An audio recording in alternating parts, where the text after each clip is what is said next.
देखिए सिर्फ सुरेंद्र पवार ही क्यों गए, निखिल मदान भी हुई है, उस पर दबाव पड़ा था, वो अपना बीजेपी ज्वाइन कर ली।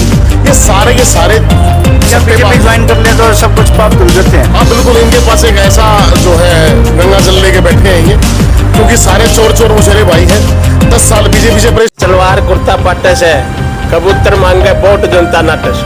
इसका मतलब क्या है ये बताओ। इसका मतलब ये है बीजेपी कांग्रेस से बिल्कुल खिलाफ बोली आदेश। अब यानी कि बदलाव रेशमी सलवार कुर्ता पट्टे से कबूतर मांगे वोट जनता नाटस। इसका मतलब क्या है ये बताओ। इसका मतलब ये है बीजेपी कांग्रेस से बिल्कुल खिलाफ बोली आदेश। अब यानी कि बदलाव चाह रहे हैं 100%। कौन सा बदलाव? लाल रंग वाला कम्युनिस्ट पार्टी को जा रहे हैं, गरीबों की पार्टी है या और कोई ऐसा कलर तो ना जी, और किसी का नहीं है। कम्युनिस्ट पार्टी को जा रहे हैं लोग।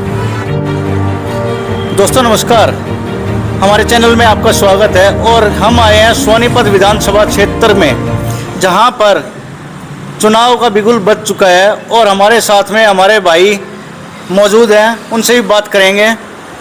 भाई साहब राम राम। राम राम भाई साहब। चुनाव का बिगुल बज चुका है, बड़े जोर शोर के साथ में आप भी दिखाई दे रहे हो, क्या कहेंगे, किस तरह की तैयारियां हैं? देखिए पहले तो मैं आपके चैनल का और आपके सभी कर्मचारियों का, जो कि लोकतंत्र का चौथा स्तंभ है, लोगों की असली आवाज़ को आप पहुंचाने में मदद करते हैं, उसके लिए मैं आपका भारतीय कम्युनिस्ट पार्टी की तरफ से आपका धन्यवाद करते हैं। देखिए जो चुनाव का जो माहौल है इस समय, बाबा साहेब भीमराव अम्बेडकर ने जो संविधान बनाया, उसमें 5 साल में जनता को एक हक दिया कि वो अपने अधिकारों के लिए, उनके ऊपर कोई भी तानाशाह सरकार जब हो जाए, जब उनकी आवाज़ ना सुनाई दे, तो 5 साल में एक बार जो है वो अपना मत का सही जगह पे दान करके अपने जीवन के हर हक और हकूक़ को जो है, अपने अधिकारों को लेने के लिए वो अपना बदलाव करे। और ये समय है, वो दौर है, ये चुनाव लोकतंत्र का बहुत बड़ा जो है पर्व है। क्या नीति रहेगी इलेक्शन की?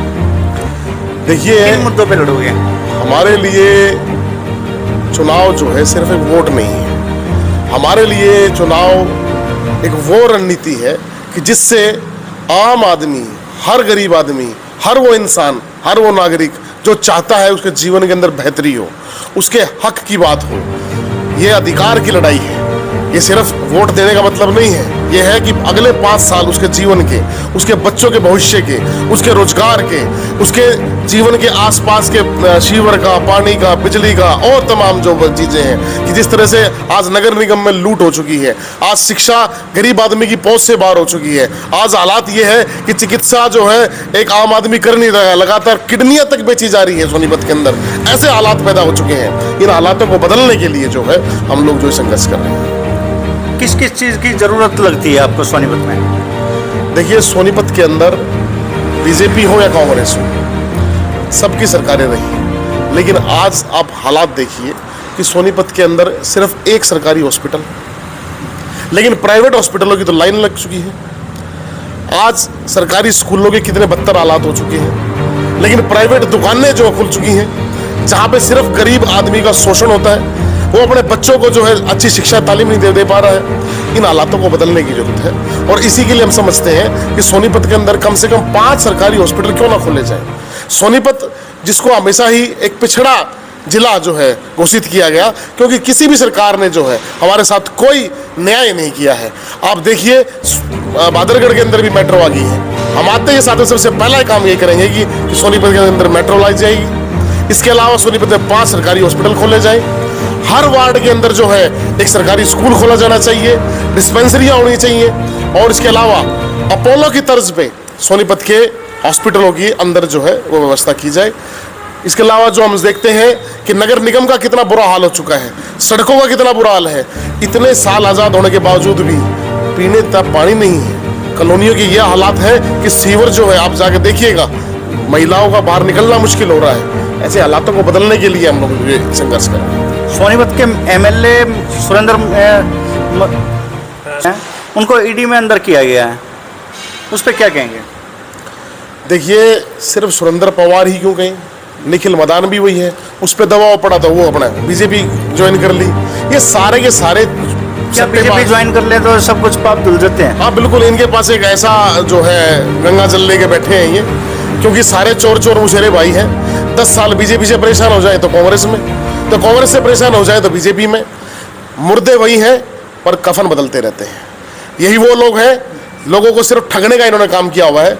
ये सही सारे वही भू माफिया, सट्टेबाज, दलाल, भ्रष्टाचारी, तमाम तरह की जो है हर तरह से जो है गिरे हुए लोग हैं ये, जो इंसानियत के लिए के बदनुमा धब्बा है इंसानियत के लिए। आज जरूरत है इस बात की कि जनता जो है ये खुद फैसला ले कि पैसा जीतेगा या इंसानियत जीतेगी। सोनीपत में बहुत बड़े बड़े मगरमच्छ बब्बर शेर बैठे हैं, उनको कैसे टक्कर दोगे? देखिए, जनता जो है वो जनार्दन है। कि जब ये अपने आवाम जब जागता है तो बड़ी से बड़ी सल्तनतें उखाड़ी हैं। जब अंग्रेजों का सूर्य जो कहा जाता था कि कभी ना अस्त होने वाला सूर्य है, उनको भी उखाड़ने वाला ये लाल झंडा ही था। आप देखिए, रोड पे आप जाते हो तो जो भी रिक्शा वाला चल रहा है वो मेरा लाल लश्कर है। जो रेडी वाला है, रिक्शा वाला है, ऑटो वाला है और दुकानदार है, किसान है, हर वो मेहनत करने वाला आदमी जो है वो हमारा लाव लश्कर है। और जब वो इकट्ठा होकर खड़ा होकर लड़ संघर्ष करता है तो तमाम जो ये कितना भी लाव लश्कर लेके बैठे हुए लोग हों, इनको उखाड़ फेंकेंगे जनता इस बार। सोनीपत की जनता को क्या संदेश दोगे? मैं अपने सोनीपत की जनता को एक ही बात बोलना चाहूँगा कि इस बार वोट जो है ये सिर्फ वोट ना समझ के दें। आपके बच्चों का जो आने वाले 5 साल में जो भविष्य जो तय होना है, उनको कैसी शिक्षा मिलनी है, उनको रोजगार के रास्ते क्या ढूंढने हैं ताकि आपके बच्चे नशों की तरफ ना जा सके, आपके बच्चों का भविष्य बन सके। और इसके अलावा आप समझिए इस बात को, इस वोट देने से पहले, कि अगर इस बार हमने अगर अपना चयन गलत किया तो हमारे लिए अगले 5 साल नरकीय हो सकते हैं। क्योंकि ये लोग सारे वो लोग हैं जो सिर्फ पैसे के दम पे अब आ गए हैं लोगों को लूटने के नाम पे। और जनता इनको एक बात और जवाब दे रही है। मैं बताऊं आपको, एक कहावत भी है कि रेशमी सलवार कुर्ता पाटेगा, रेशमी सलवार कुर्ता पाटे से कबूतर मांगे वोट और जनता नाटे से। ये हालात आज इनके बन चुके हैं। और ये बात हर वो आवाम जो है वो समझ रहा है कि इस बार ये कितना भी पैसा पाले, बीजेपी, कांग्रेस और तमाम पार्टियां एक तरफ क्यों ना हो जाए, इस बार जनता जीत रही है और लाल झंडा जो है जनता अपना विधानसभा में पहुंचाना चाहती है। बहुत बहुत धन्यवाद। हाँ जी, क्या कहेंगे आप? बस यही तो ये हम कहेंगे, ये पार्टी जो है मजदूरों की पार्टी है, गरीबों की पार्टी है, बेसहायों की पार्टी है।